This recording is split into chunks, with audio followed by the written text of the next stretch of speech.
सजाद सैयद साहब जो कि चेयरमैन पाशा में IT एक्सपर्ट हैं, स्टडी इन इंटरवेंशन लाहौर से हमारे स्टूडियो से हमारे साथ मौजूद भी हैं, हम उनको भी शामिल गुफ्तगू करेंगे। आपका बहुत शुक्रिया सजाद साहब हमें वक्त देने के लिए। सबसे पहले मुझे ये बताएं, IT इंडस्ट्री के लिए कोई अच्छी चीज़ इस बजट में आपको नज़र आई है? जी एब्सोल्युटली, IT इंडस्ट्री तो हमारी काफ़ी खुश है।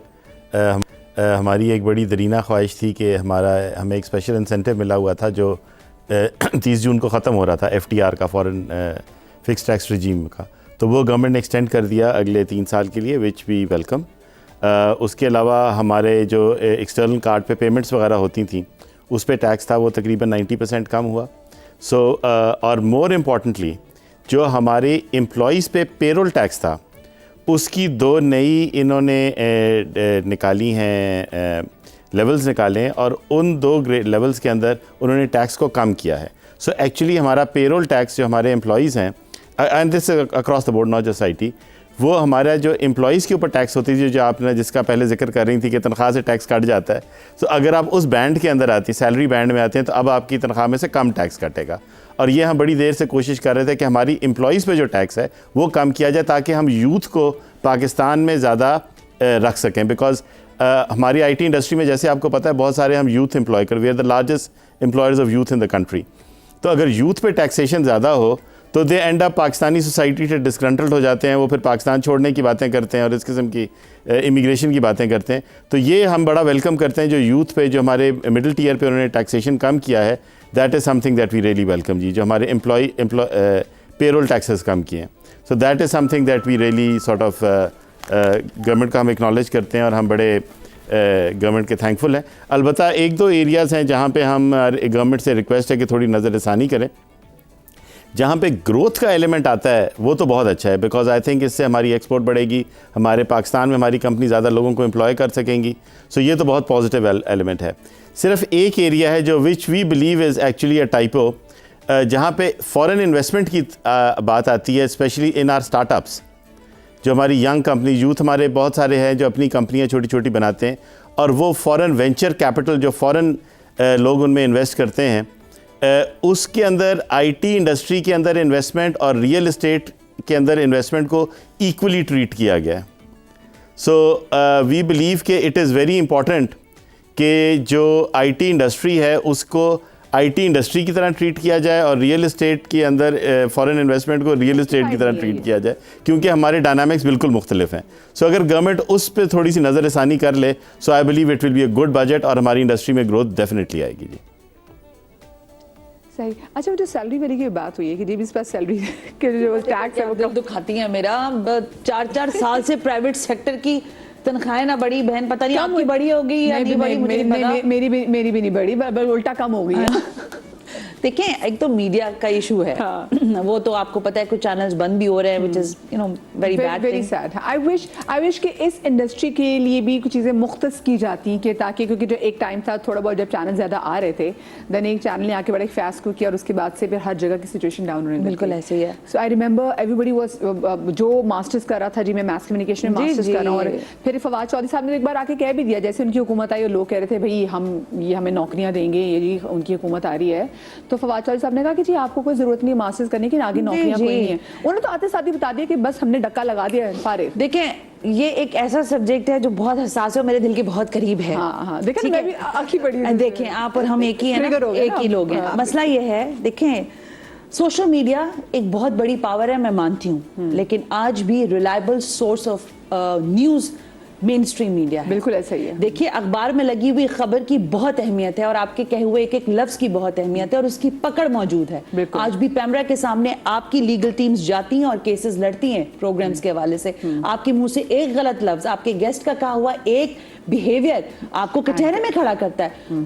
अब जब बात करते हो आप सोशल मीडिया की, तो वहां पीका लॉ, जिसके ऊपर हम उसको अगेंस्ट में है, उसके पीका लॉ, अदरवाइज भी हम मेन स्ट्रीम मीडिया के हवाले से भी अगेंस्ट में है, लेकिन डिजिटल मीडिया कमा रहा है। IT, अभी आप पाशा साहब से बात कर रहे थे, बहुत अच्छा सेक्टर है, बहुत ज़्यादा इसके अंदर डेप्थ मौजूद है, लेकिन आपने एक मुझ जैसे, आप जैसे, जो हम लोग मीडिया के लोग हैं, और हमसे ऐसे बहुत सारे लोग जो डेस्क पे काम कर रहा है, जो कैमरा पर्सन है, जो आउटडोर जाके काम कर रहा है, वो 4-4 साल से मदिया एक ही तनख्वाह पे काम कर रहा है यार। और आप एक्सपेक्ट करती हैं कि इस बजट से वो मुर्गी खरीदेगा, वो जाकर बिजली का बिल देगा। गर्मी देखी है आपने? पिछले साल का अगर मैं सिर्फ पेट्रोल ही देख लूं कि पेट्रोल कितना था, मैं आज की पेट्रोल की प्राइस देख इमाम साहब जो बात कर रहे थे ना, मैं उनकी बहुत रिस्पेक्ट के साथ ये कहना चाहती हूँ, आज के इन हालात में एक आम आदमी के लिए, आप एक आम आदमी की डेफिनेशन पहले डिस्क्राइब करें सर। एक आम आदमी की तनख्वाह माहाना मुझे बताएं, कितने लोग हैं मदिया जो 50,000 रुपए माहाना कमाते हैं, और कितने लोग हैं जो 30,000 रुपया कमाते हैं? मैं आपको बताऊं, जो आजकल की डोमेस्टिक हेल्प है ना, जो आपके घरों में काम कर रही हैं, ठीक है, वो फिर उन, मैं देख रही थी, दे आर मोर प्रिविलेज, वो ज्यादा प्रिविलेज क्योंकि वो ज्यादा कमा रहे हैं। देखो वो उनका इशू क्या है मैं बताऊं। हाँ। तनख्वाह आप उनको देती हैं फॉर एग्जाम्पल 50,000 रुपए, ठीक हो गया, खाना आप देते हो, हाँ। कपड़ा लत्ता आप देते हो, हाँ। आ रही है जा रही है, मैडम की लिपस्टिक है वो भी मिल गई, हाँ। मैडम की फलानी चीज है वो भी मिल गई, बच्चे के फलाने कपड़े छोटे हुए मैडम उनका मेडिकल आप कर रहे हैं, ठीक हो गया। सो वो अपना पैसा बचा रही हैं, but you are investing your own money for those people जिनको अब वो खुद से कमा के अपने आप को सेव कर रहे हैं। देखें बहुत ही वास्ट सब्जेक्ट है, मैं बहुत ज्यादा इस पर बात कर सकती हूँ, लेकिन मैं लिमिटेड वर्ड्स में कहूंगी कि आपने जो स्लैब था ना सोसाइटी का, एक पूरा एक क्राफ्ट की हुई सोसाइटी थी, वो डिमोलिश होती जा रही है, वो क्रंच होती जा रही है। मिडिल क्लास एक बहुत ही इंपॉर्टेंट रोल प्ले करता था, लाइक मी पीपल। हमारे पास एक गाड़ी अगर FX थी, अब्बा ने उठाई थी, और हमारे पास एक पुराने से, फिर हम FX से आगे गए जी, अच्छा ओपल भी आगे, फिर फलानी भी आगे, फलानी भी आगे। आज मुझे बताएं कि मैं, क्या आपको लगता है डबल केबिन गाड़ी ले सकती हूँ? मिडिल क्लास कोई ले सकता है? सवाल। डबल केबिन तो मिडिल क्लास गाड़ी नहीं है ना। तो फिर आपने क्लास की डिफरेंस खत्म कर। सर मैं गाड़ी, मेरे बाप ने गाड़ी रखी, मेरे दादा ने गाड़ी रखी, पर मैं आज अफोर्ड नहीं कर सकती। पेट्रोल प्राइसेस की आप बात करते हैं, लेवी की मद में आप 600 अरब डॉलर 600 अरब डॉलर उठाने लगे इस बजट से, अवाम की जेब से।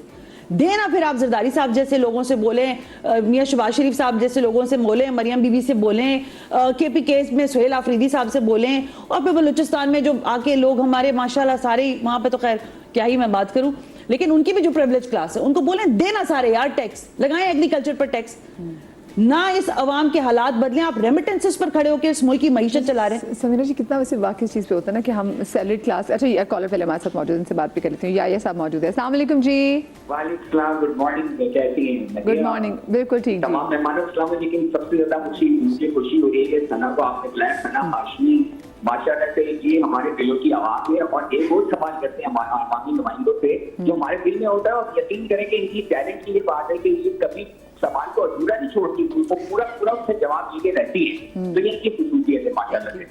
अच्छा देखिए, बढ़िया बात ये कि मैं बचपन से सुनता आ रहा हूँ कि जब हमने 70 जब बजट 70 भी लोग कहते थे कि महंगाई से कमर टूट गई, ठीक है, तो अब भी हमारी कमर टूट रही है। लेकिन बात ये है कि देखें, बात ये कि जो बहुत गरीब करता है वो तो फिर गरीब करता है, और जो मिडिल क्लास है ना इसको अपनी चीजें अपने हिसाब से मैनेज करने तो उनके लिए बड़ा मसला हो जाता है, क्योंकि बच्चों की स्कूल की फीसें चीजें। और दूसरी सबसे बड़ी बात है कि हमारे यहाँ जो, मैं कहता हूँ टैक्सेस आप ले, मुझे इतराज टैक्सेस पे नहीं, लेकिन जो हमारा टैक्सेस का पैसा है वो हमारी सहूलत पे नहीं इस्तेमाल होता ना। आप पानी खरीद के पी रहे हैं, आप बिजली अपनी बना रहे हैं, आप तो पर जब आप इतने टैक्सेस दे रहे हैं वो लग रहा है। सवाल तो ये है ना, मुझे कोई इतराज नहीं टैक्स में गवर्नमेंट को लेना चाहिए, लेकिन टैक्स की इस्तेमाल इस जगह। दूसरी बात ये कि मदिया बात ये है कि जब एक आदमी अपने घर का बजट बनाता है, जब ये इतना बड़ा बजट बना रहे होते हैं अपने उसके लिए, इन्होंने मजदूर की तनख्वाह 70,000 के बड़ी किसी तय कर दी, तो मेरे भाई आपने अनरियलिस्टिक ना, एक दुकानदार 4 बंदे रख के 70,000 पे ही नहीं कर सकता, तो कैसे आपने रख दी? क्या उसमें इंप्लीमेंट होता या नहीं होता? दूसरा सवाल मेरे जो आपके टैक्स एक्सपर्ट बैठे हैं इनसे मेरा ये सवाल है कि जो पाकिस्तान में चले डायरेक्ट टैक्सेस की बात नहीं कर रहा मैं, इनडायरेक्ट टैक्सेस की मद में, जो मोबाइल की मद में, जो मेंटेनेंस टैक्स में, जो आपके बिजली के टैक्सेस में, जो आपके इनडायरेक्ट टैक्सेस दिए जा रहे हैं वो कहाँ जा रहे हैं? उसकी क्या अमाउंट बनती है? आपने पूछे, मैं तो सिर्फ एक दरखास्त करूंगा गवर्नमेंट से। देखें बात ये है कि आप एटलीस्ट हमें एटलीस्ट बेसिक चीजें देते हैं, हम सब चीज मानने के लिए तैयार हैं। चले ठीक है, मैं छोटी सी ब्रेक लेती हूँ, ब्रेक के बाद वापस आते गेम हो जाएगा।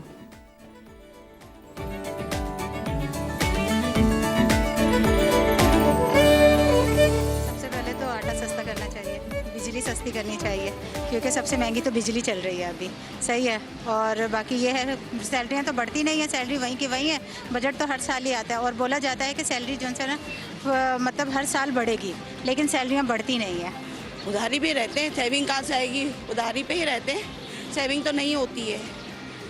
अभी कुर्बानी में इंसान नहीं कर पा रहा था, जो इंसान पहले पूरी पूरी गायें कर रहा था, अब एक बकरा नहीं कर पा रहा है, बकरा भी उसके रेंज में नहीं रहा है। किस तरीके से होगा, हुकूमत को तो थोड़ा सोचना पड़ेगा ना। बिजली का बिल जो है वो आखिरी महीने में आता है, तो वो भी एक मसला खड़ा हो जाता है, फिर हमें किसी से लेके करना पड़ता है हर एक चीज़। तो ये सारी चीज़ों पे ही नज़र होना चाहिए, इसलिए एक चीज़ नहीं रहती, सारी चीज़ें यानी खाने पीने अशिया वगैरह, ज़िंदगी की जितनी ज़रूरियात हैं जो इंसान के लिए आसान कर सकता है वो करना चाहिए हुकूमत। 2026 के बजट के अंदर आवाम को इम्पोर्टेड इलेक्ट्रिक कार्स पे और लोकल इलेक्ट्रिक कार्स की असेंबली पे रिलीफ मिलना चाहिए, ताकि क्योंकि फ्यूल प्राइसेस कॉन्स्टेंटली इंक्रीज़ करेंगी वक्त के साथ। इलेक्ट्रिक गाड़ियों की प्राइसें कम होंगी तो आवाम ख़रीद पाएगी और उनके लिए एक आसानी होगी। खुसूसन ट्रांसपोर्ट फैसिलिटीज़ जो है वो सस्ती होनी चाहिए, क्योंकि सबसे ज़्यादा उसी का इशू होता है, टाइम पे पहुंचना, क्योंकि स्ट्रक्चर्ड लाइफ हो गई है काफ़ी ज़्यादा। सबसे पहले तो खाने पीने की चीज़ें और फ्यूल सस्ता होगा तो हमारा भी काम चलेगा, खाने पीने की चीज़ें सस्ती होंगी तो निज़ाम बेहतरीन चलेगा। बेसिकली स्टॉक एक्सचेंज में जो कैपिटल गेन टैक्स है आपका, वो 15% से कम हो जाएगी। सही है भाई, एक बंदा फाइलर बन गया, लेकिन 15% टैक्स जो है वो नॉर्मली से ज़्यादा है। इसमें अंदर जो नए इन्वेस्टर्स आ रहे हैं, जो रिटेल छोटे इन्वेस्टर्स हैं, जो माइनर अकाउंट अभी ओपन हुए हैं, उसके अंदर भी अगर आप फाइलर भी हैं तब भी 15% आप पे है, तो वो तकरीबन कम होना चाहिए, कुछ 10% तक होना चाहिए। वो जब तक कोई घर में 3-4 लोग एक साथ कमा के नहीं लाए, कलेक्शन नहीं ले गए, तब तक वो एक्सपेंसेस अपने मीट ही नहीं कर सकते। तो इसलिए गवर्नमेंट को चाहिए कि इनके बारे में भी सोचें, ना कि सिर्फ ये अमीरों के लिए पॉलिसीज़ बना दें, प्रॉपर्टी में रिलीफ दे दें, गाड़ियों में रिलीफ दे दें। गरीब के लिए कौन सोच रहा है? स्कूल की फीसें दें, घर का खर्चा चलाएं, वाटर टैंकर वाले को दें, LPG गैस किस को दें। 40,000 में मुझे कैसे, आप मुझे बताएं किस तरह पूरा होगा ये। हम कराची में रहते हैं और यहाँ पे बिजली की लोड शेडिंग जो है वो दिन में 8-8 घंटे की लोड शेडिंग होती है, और अगर आप बिल उठा कर देखें तो जो पर यूनिट कॉस्ट इन्होंने लगाई हुई होती है वो ऐसा लगता है कि जैसे हम वाकई पेरिस में रह रहे हैं। सबसे बड़ा एक्सपेंस मेरे को, सबसे बड़े ग्रोसरी में मेरे को जो है ना वो होता है नुकसान, क्योंकि मैं जो चीज़ एक 3500 रुपये में ले रहा था वो मेरी 5,500-6 हज़ार रुपये में चली गई। वही रोना पेट्रोल, क्योंकि जाहिर सी बात है पेट्रोल सस्ता होगा तो बिजली के रेट भी कम होने चाहिए। पेट्रोल और बिजली आपकी इतनी महंगी है कि वो बचाती ही नहीं है, कहाँ बचाएगी? हमें तो कर्जा लेना पड़ता है वापस। 1 रुपये की बचत नहीं होता है हमारे को, जो कमाया वही खाया, बस ऐसे ही ज़िंदगी गुजारो। सेविंग्स तो देखें पॉसिबल ही नहीं है, बल्कि हर बंदा जो है वो उल्टा डेट में जा रहा है, उल्टा कर्ज़ों में जा रहा है, किसी ना किसी तरह अपने एग्जिस्टिंग एसेट्स को बेच के अपने रेगुलर खर्चे पूरे कर रहा है। 1 रुपया भी नहीं बचता, ऊपर से लेके गुजारा करना पड़ता है। ना गैस है, ना बिजली है, ना पानी है। लास्ट मंथ मेरे हिसाब से मैंने शायद कुछ 14,000 रुपये का सिर्फ पानी भरवाया है। गैस सिलेंडर हम लोग भरवा रहे होते हैं घर के अंदर, 2 सिलेंडर रखे हुए, एक ख़त्म हो जाए दूसरा भरवाते हैं, बिजली आती नहीं है। अब आप बताएं हम क्या करें? अपने ऊपर हंसते हैं, ऐसा कुछ भी नहीं करते। वैसे बात तो सही है, आयरनी भी यही कि हम अपने ऊपर हंसते और क्या करें, क्योंकि देखें पानी घर में टैंकर से आ रहा है, गैस क्योंकि घर में नहीं आ रही तो सिलेंडर की फिलिंग अलहदा से होती है, और जो पेट्रोल की जो प्राइस जब बढ़ती है तो सिर्फ ये नहीं कि पेट्रोल की प्राइस बढ़ती है, ट्रांसपोर्टेशन तो बढ़ती बढ़ती, सब्जियां महंगी हो जाती हैं, फल महंगे हो जाते हैं, हर चीज़ महंगी हो जाती है। मैंने देखा है कि हम लोग छोटे थे, जब बजट आता था तो मेरी वालदा कहती ओह पेट्रोल बढ़ गया, अब सारी चीज़ें महंगी हो जाएंगी, तो मुझे उस वक्त ये बात समझ में नहीं आती थी। लेकिन अब मैं कहती हूँ वाकई जब ये पेट्रोल बढ़ता है, उसकी कीमतें बढ़ रही होती हैं, तो सब्जी वाले से लेकर इवन आपके घर में जो आपकी हाउस हेल्प आ रही होती है, अगर वो चिंची पे बैठ के आ रही तो वो भी आपसे किराया ज़्यादा लेना शुरू कर देती है कि भाई महंगाई होगी। लेकिन वही बात है कि वो मिडिल क्लास, हम लोग जैसे मिडिल क्लास के लोग हैं, हम लोग मारे जाते हैं इस उसमें, क्योंकि हमारी ना सैलरीज बढ़ी होती है, वो प्राइवेट सेक्टर में तो बिल्कुल ही नहीं। मैंने भी मीडिया में इतना काम किया, मैं 20 साल से मीडिया में हूँ, मुझे पता है मेरी 5-5 साल तक एक ही सैलरी रही है, और उस पर मुझे कोई एक लफ्ज़ कहने की भी इजाज़त नहीं थी कि मैं उस पर कुछ कह सकूँ उस बात पे ना, और मतलब लेकिन मैं फिर भी कर रही थी काम, और अभी तक कर रही हूँ, उसी सैलरी पे काम कर रही होती हूँ, क्योंकि ज़ाहिर है कि कोई सुनवाई नहीं है, और मीडिया का हाल तो आपको पता ही है क्या है, बहुत मतलब हालात यहाँ के। लोग समझते ये हैं कि भाई हम लोग मीडिया में हैं तो शायद बहुत सुकून से, बहुत ऐशो आराम से रह रहे हैं, लेकिन ये कि ये चीज़ हमें पता है कि हम किस तरीके से इन सब चीज़ों को मैनेज करते हैं। और फिर ज़ाहिर है ऑब्वियसली मीडिया में रहते हुए ना हमें अपने ऊपर भी काफ़ी पैसे खर्च करने पड़ जाते हैं, तो वो बड़ा एक फैक्टर होता है कि हम मेंटेनेंस हमारी बढ़ जाती है, हमारी मेंटेनेंस के इश्यूज होते हैं बहुत ज़्यादा। लेकिन मुझे समीरा पर लगता है कि आज के दौर में वो लोग ज़्यादा तेज़ हैं जो कि अब देखें ना, अब आप प्रॉपर एक शेफ़ हैं, ऐसे भी करती हैं जो, और आपने एक कहते हैं कि आप एक चैनल के लिए करें, वो चैनल फायदे में जा रहे हैं, लेकिन आजकल के लोग अब वो यूट्यूब के थ्रू अब लोगों को समझ आ गई है, लोग गांव देहात में बैठ के भी अपने यूट्यूब चैनल कमा रहे हैं and they earning really well. तो मुझे सजाद साहब वैसे ये बताएं कि अभी जो हम बहुत सारे यूट्यूबर्स को देखते हैं, मैं बहुत सारे ऐसे इन्फ्लुएंसर्स को देखती हूँ, इनमें बहुत सारी चीज़ें तो डॉक्यूमेंटेड हैं जो वो कमा रहे हैं और बहुत सी ज़्यादातर चीज़ें जो वो अनडॉक्यूमेंटेड हैं। तो ये मुझे बताएं कि आपको लग रहा है कि जो अभी बजट आया है समहाउ वो कामयाब हो सकेगा ऐसे बहुत सारे लोगों से भी टैक्स निकलवाने में कि जिनकी हम वो कहते हैं ना पकड़ नहीं पाते, कमाई को पकड़ नहीं पाते?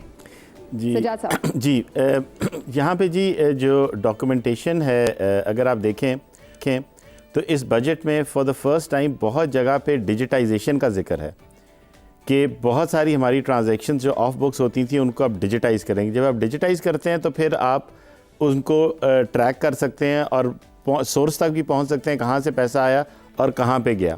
मोर इम्पॉर्टेंटली डिजिटाइजेशन से आपको पता चल जाता है कि किन सेक्टर्स पे आप टैक्स लगाएं तो उसका क्या इम्पैक्ट होगा। सो जो नेशनल डिजिटाइजेशन कैंपेन है, ठीक है हम थोड़ा लेट हैं compare to the rest of the world, but अगर हम अपनी डिजिटाइजेशन की तरफ जो इस बजट के अंदर फोकस किया हुआ है, I believe that is extremely positive जी। सो आई बिलीव अगर हम उस रास्ते पे चल पड़े हैं जहाँ पे हम इकोनॉमी को डिजिटाइज़ कर रहे हैं, डॉक्यूमेंट कर रहे हैं, उसका इम्पैक्ट जो है हमें अगले 2-3 साल में डेफिनेटली नज़र आएगा। ये वही तरीका है जिससे दुनिया की बाकी इकोनॉमीज़ गई हैं। अगर आप देखें तो over the past few years digitization या की तरफ बहुत सारी चीज़ें हुई हैं। पाकिस्तान सिंगल विंडो बना in terms of customs and tax के लिए।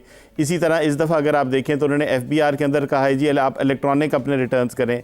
स्टेट बैंक के अंदर जो PRCs जो आपकी फॉरेन रेमिटेंसेस आती थी उनको डॉक्यूमेंट करना शुरू किया है। सो इस वक्त जो हमारी इकॉनमी में बहुत सारे ऐसे हिस्से थे जिनका हमें इन टैक्स इसलिए नहीं लगा पाते थे, एक बहुत बड़ी वजह थी कि हमें पता ही नहीं था गवर्नमेंट को कि उनकी उसके अंदर अर्निंग है कितनी, और लोगों को मौके मिल जाते थे कि वो साइडों से निकल सकें और टैक्स लीकेजेस हो सकें।